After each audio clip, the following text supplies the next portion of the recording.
السلام علیکم، live with عادل شاہ کے ساتھ میں ہوں آپ کا میزبان۔ حالیہ دنوں میں مشرق وسطیٰ اور جنوبی ایشیا دونوں ہی خطے عالمی توجہ کا مرکز بنے ہوئے ہیں۔ ایران کے جوہری پروگرام اور اسرائیل کے ممکنہ حملے کے حوالے سے امریکی اقدامات سے ایک طرف عالمی طاقتوں کے درمیان کشیدگی بڑھ رہی ہے، دوسری جانب پاکستان اور انڈیا کے درمیان تناؤ کے تناظر میں امریکہ اور یورپی سفارتکاری بھی جو ہے وہ اہمیت اختیار کر گئی ہے۔ ان دونوں صورتوں میں ایک بات مشترکہ ہے کہ طاقت کے استعمال اور فوجی اقدامات کے ذریعے مسائل کا حل عالمی امن کے لیے ایک سنگین خطرہ بن سکتا ہے۔ حالیہ دنوں میں مشرق وسطیٰ کے خطے میں کشیدگی اس وقت مزید بڑھ گئی جب امریکہ اور ایران کے درمیان اس کے تیزی سے ہونے والے جوہری پروگرام پر مذاکرات تعطل کا شکار ہوئے، اور واشنگٹن پوسٹ کے مطابق اسرائیل کسی بھی وقت ایران کی جوہری تنصیبات پر حملے کر سکتا ہے، اور نہ صرف واشنگٹن پوسٹ بلکہ تقریباً 80-90%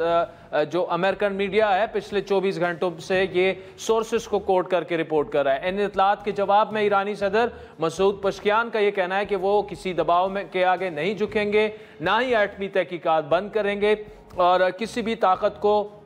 ہمیں سائنسی تحقیقات سے روکنے کا حق حاصل نہیں، لیکن ہم ایٹمی ہتھیار ہرگز نہیں بنائیں گے۔ دوسری جانب آج ہی کے دن انٹرنیشنل اٹامک انرجی کمیشن نے جوہری عدم پھیلاؤ کی خلاف ورزی پر ایران کے خلاف ایک قرارداد منظور کی ہے، اور ایجنسی میں ایران کے خلاف قرارداد امریکہ، برطانیہ، فرانس اور جرمنی نے پیش کی۔ اس قرارداد کے حق میں 19 ووٹ، جبکہ قرارداد کی مخالفت میں 3 ووٹ آئے، جبکہ 11 ارکان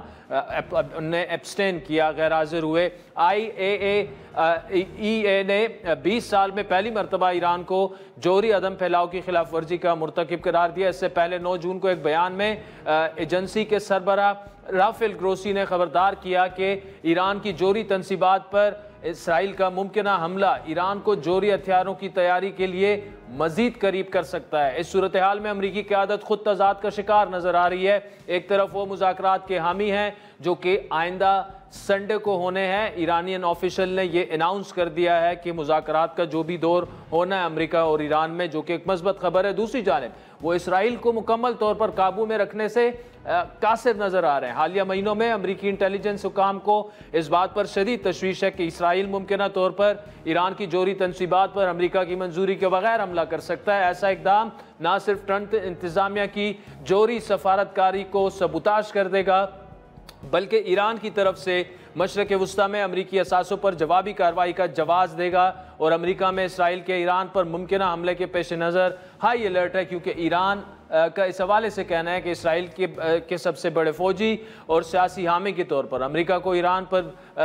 کسی بھی اسرائیلی حملے کی صورت میں نتائج مقتنع ہوں گے، اور امریکی محکمہ خارجہ نے ان تمام سفارتکاروں کو جو ایرانی حملے کی زد میں آ سکتے ہیں ہدایت کی ہے کہ وہ ایمرجنسی ایکشن کمیٹیاں قائم کریں اور واشنگٹن کو حفاظتی اقدامات سے متعلق رپورٹ دیں۔ نیز امریکی محکمہ خارجہ نے مشرق وسطیٰ سے متعلق اپنے سفارتی مشنز کے عملے میں کمی کرنا شروع کر دی ہے۔ بحرین، کویت کے بعد عراق سے بھی کچھ عملے کے انخلاء کی اجازت دے دی گئی ہے، جبکہ پینٹاگون نے مشرق وسطیٰ کے مختلف علاقوں سے فوجی اہلکاروں کے اہل خانہ کی انخلاء کی منظوری دے دی ہے۔ اس بات کی تصدیق امریکی صدر ڈونلڈ ٹرمپ نے بھی کی کہ امریکی اہلکار مشرق وسطیٰ سے نکالا جا رہا ہے، کیونکہ یہ ایک خطرناک جگہ ہو سکتی ہے۔ They are being moved out because it could be a dangerous place, and we'll see what happens. But we've given notice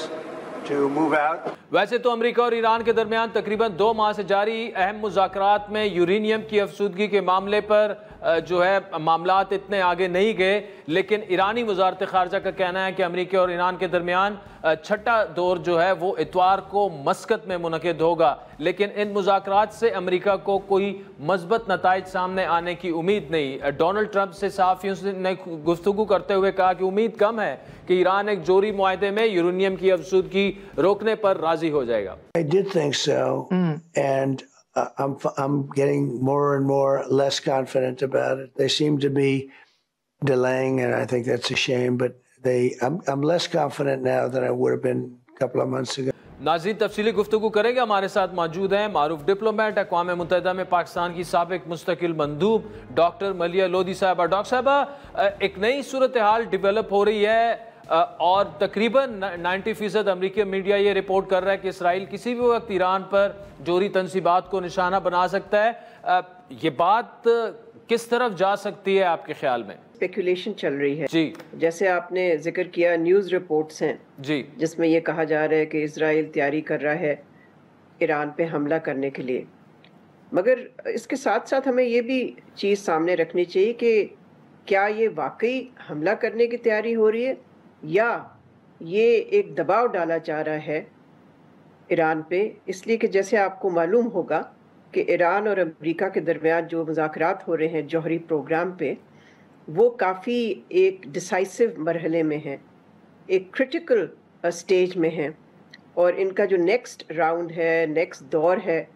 بات چیت کا، وہ اتوار کو، سنڈے کو ہے عمان میں۔ تو ایک تو انٹرپریٹیشن یہ ہو سکتی ہے کہ یہ حملے کی تیاری نہیں ہے،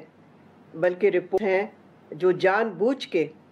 پریشر ڈال رہے ہیں ایران پہ کہ وہ ایسے ایگریمنٹ پہ آمادہ ہو جائیں جو امریکہ اور صدر ٹرمپ کے مفاد میں ہو۔ ڈاکٹر صاحب یہ تو آپ کی جو انٹرپریٹیشن ہے اس میں وزن ہے، اور ایرانی آفیشلز نے تو باقاعدہ کہا بھی ہے کہ اتوار کو جو راؤنڈ ہو رہا ہے، لیکن ادروائز اگر اس کو دیکھا جائے یو ایس آفیشلز خاموش ہیں ان میڈیا رپورٹس پر۔ اگر واقعی اٹیمپٹس ہو جاتا ہے ان ایزمپشنز کی سے ہٹ کر، اس کی امپلیکیشن تو بڑی ڈیڈلی ہو سکتی ہے خطے کے لیے۔ ہاں ظاہر ہے اگر ایک جنگ چھڑتی ہے تو وہ پھیل بھی سکتی ہے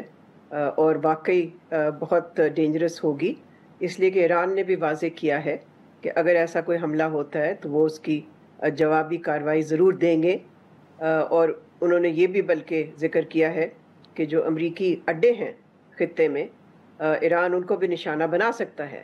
لیکن دیکھیں، میرا اپنا خیال یہ ہے کہ جب تک یہ مذاکرات جو ہو رہے ہیں وہ جاری رہتے ہیں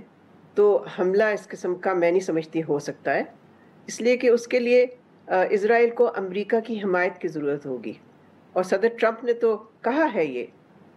کہ ان کا پریفرنس جو ہے وہ نیگوسیشنز ہے، وہ جنگ نہیں ہے۔ تو اگر یہ مذاکرات ناکام ہوتے ہیں، فیل ہوتے ہیں، پھر ہاں پاسبلٹی بڑھ جاتی ہے کسی ملٹری ایکشن کی طرف جانے کی، لیکن فی الحال میرا خیال ہے یہ this is part of pressure tactic. تو ڈاکٹر صاحب اس سب کچھ کو، ساری سچویشن کو پاکستان کے پوائنٹ آف ویو سے، کانٹیکسٹ کو انالائز کرنے کی کوشش کرتے ہیں۔ انڈیا کے ساتھ ایک معاملہ ہمارا ہوا جس پر کل بھی یو ایس اسٹیٹ ڈپارٹمنٹ نے ایک مرتبہ پھر اس کو دہرایا اور کشمیر پر ثالثی کی بات کی۔ پاک انڈیا کشیدگی میں ایران کا بھی ایک ڈی اسکیلیشن میں کردار رہا ہے، کسی حد تک انہوں نے پاکستانی موقف کی حمایت بھی کی۔ پاکستان کو اس وقت کیا کردار ادا کرنا چاہیے؟ دیکھیں وہ تو واضح ہے، یہ تو بڑی obvious سی بات ہے کہ اگر اس طرح کی کوئی جنگ ہوتی ہے اور اس میں اسرائیل اگریشن کرتا ہے ایران کے خلاف، ہمارا ہمسایہ ایک مسلم ممالک، تو ظاہر ہے پاکستان تو پھر ایران کے ساتھ کھڑا ہوگا، اس میں تو کوئی شبہ نہیں ہونا چاہیے، تو کوئی ڈاؤٹ نہیں ہونا چاہیے۔ ڈاکٹر صاحب اسٹیٹ ڈپارٹمنٹ کی کل کی سٹیٹمنٹ آپ نے دیکھی ہوگی، پھر سینٹ کام کے جو جنرل مائیکل کوریلا ہیں ان کا جو سٹیٹمنٹ، ٹرمپ سیز فائر کے بعد پیدل پہ یہ بات کر رہے ہیں، اور جتنے بھی اینالسٹ سے بات ہوتی ہے وہ کہہ رہے ہیں کہ یہ ایک شفٹ ہے پاکستانی، کیا یہ شفٹ اسے مانا جائے، دیکھا جائے، یا یہ پاکستانی بیانیے میں دم ہے کہ دنیا بڑی تیزی سے ہمارا نیریٹو بائی کر رہی ہے، یا ہماری سفارتی کامیابی ہے؟ کیا آپ اس کو کیسے انالائز کریں گے؟ دیکھیں شفٹ تو تب ہوتی ہے جبکہ ایک چیز جو ہے وہ ایسی انٹرسٹ پہ بیسڈ ہوتی ہے، ملک کی مفاد پہ بیسڈ ہوتی ہے، لیکن اگر شفٹ عارضی ہوتی ہے جو خاص سے ایک سیٹ آف ڈیولپمنٹس کی وجہ سے ہوتی ہے، تو پھر تو اس کو شفٹ نہیں ہم کہہ سکتے۔ تو میرا خیال یہ قبل از وقت ہے اس وقت یہ کہنا کہ شفٹ ہو گئی ہے۔ ہاں یہ ضرور ہے اور تعجب کی بات بھی ہے کہ صدر ٹرمپ نے ایک بہت ہی نیوٹرل پاسچر اختیار کیا اپنی سٹیٹمنٹس میں، جس سے کہ ظاہر ہے بھارت کو بہت تکلیف ہوئی ہے، اٹ ہیز اینگرڈ انڈیا، لیکن اس کے ساتھ ساتھ میرا خیال ہے ہمیں وی شوڈ ناٹ جمپ دا گن اور ایسے نتیجے پہ نہیں پہنچنا چاہیے کہ کوئی بہت ہی بڑا فتح ہو گئی ہے پاکستان کے لیے۔ میرا خیال ہے اگر ہمیں تھوڑا انتظار کریں، پھر دیکھیں کہ صورتحال کس طرف جاتی ہے. ڈاکٹر صاحب میں سوال بھی کر رہا ہوں کہ ایک انڈین پیپر میں آج میں ایک آرٹیکل پڑھ رہا تھا اور ٹائٹل اس کا یہ تھا کہ ہم پاکستان کو آئسولیٹ کرنے کی کوشش کی پالیسی میں ناکام ہو چکے ہیں. پھر 2 مثالیں دی گئیں, سلامتی کونسل کی 2 کمیٹیاں, ایک جو دہشت گردی سے متعلق معاملات کو ڈیل کرے گی اور دوسری طالبان سے متعلق, وہ اب پاکستان اس کو ہیڈ کرے گا, اور یہ انڈیا کی ایک سفارتی شکست سے قرار دیا گیا ہے جب ایسے وقت میں جب 15 رکنی ڈیلیگیشن ششی تھرور کی قیادت میں وہیں پہ موجود تھا. دیکھیں, میں تو یہی کہوں گی کہ ہمیں انڈین پیپر کی کسی آرٹیکل کی ضرورت نہیں ہے اس نتیجے پہ پہنچنے کی کہ پاکستان کو کوئی آئسولیٹ کر نہیں سکتا ہے, چاہے وہ بھارت ہو یا کوئی اور ہو ملک, لیکن ہم آئسولیٹ ہو نہیں سکتے, نہ کبھی ہوئے ہیں. یہ کہنے کی باتیں ہوتی ہیں. تو میں تو اس طرح کے انڈین انالیسس پہ نہیں جاؤں گی. جہاں تک پاکستان کو ممبرشپ ملی ہے کاؤنٹر ٹیررزم کمیٹیز کی یو این سیکیورٹی کاؤنسل کے, ہاں یہ I think it's a positive development. آخر پاکستان ایک نان پرماننٹ ممبر ہے سیکیورٹی کاؤنسل کا, تو اس سے بھی بھارت کو تکلیف ہو رہی ہے. لیکن ان کا یہ کہنا کہ جی اب پاکستان آئسولیٹ نہیں ہو رہا, ہم تو کبھی بھی نہیں ہوئے تھے, تو ہمیں ان کے کچھ کہنے کی ضرورت نہیں ہے. We don't have to listen to them. Doctor Maleeha Lodhi صاحبہ, thank you so much for joining us. ناظرین, پروگرام کے اگلے حصے میں وزیر اعظم کے مشیر رانا ثناء اللہ, وزیر اعظم کے مشیر ہارون اختر خان اور پیپلز پارٹی کے سیکرٹری اطلاعات ندیم افضل چند صاحب ہمیں جوائن کریں گے.